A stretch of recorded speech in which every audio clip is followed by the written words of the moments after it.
Discrimination in today's world, the majority of us tend to think of racial discrimination, the essence of the civil rights era in the 1960s. However, what many of us fail to recognize in everyday situations is the abundance of discrimination issues based on disabilities. Today we will take a closer look at how the disabled people of America are denied equal protection under the law and how we are attempting to resolve this issue through federal laws. And here is Efrosini with a special news report on an upsetting event that occurred back in March of 2010. I am here live at a site where a major dispute that brought worldwide attention to the Americans with Disabilities Act and the unsettling reality of disability discrimination. In March of 2010, a young employee named Timothy Artist sued Alstron LLP, owner of the McDonald's, for the physical and verbal harassment he received from his coworkers, managers, and supervisors because of his intellectual disability. Even though Artist was able to complete all of his tasks efficiently, the level of harassment led him to quit his job. In the following lawsuit, McDonald's agreed to pay Artist $90,000 for the emotional distress that they caused and worked with the ADA to issue the level of disability discrimination in their industries. Back to you, Rachel.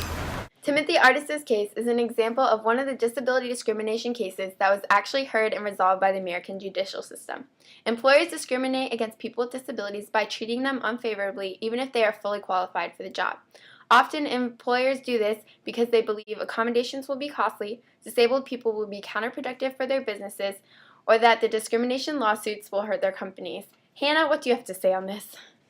You know, Rachel, statistics have shown a drastic number of workplace disability discrimination claims and other complaints in the last decade. Compared to 22.4% in 1997, 2012 showed an increase to 26.5% of an annual court cases based on disabilities. This might be the result of the loopholes in the federal laws that claim to protect disabled Americans.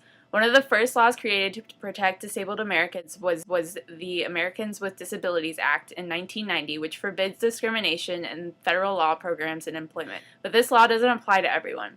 According to the School of America's Watch, employers with 14 or fewer employees and state employers don't have to abide by these laws protecting disabled workers. You're right, and it shows. In 1990, another major law called the Americans with Disabilities Act was created. It claims to provide civil rights protection for disabled Americans, but the effectiveness of the ADA is often questioned because the number of unemployed disabled Americans continued to increase after the ADAAA, the reformed version, was passed.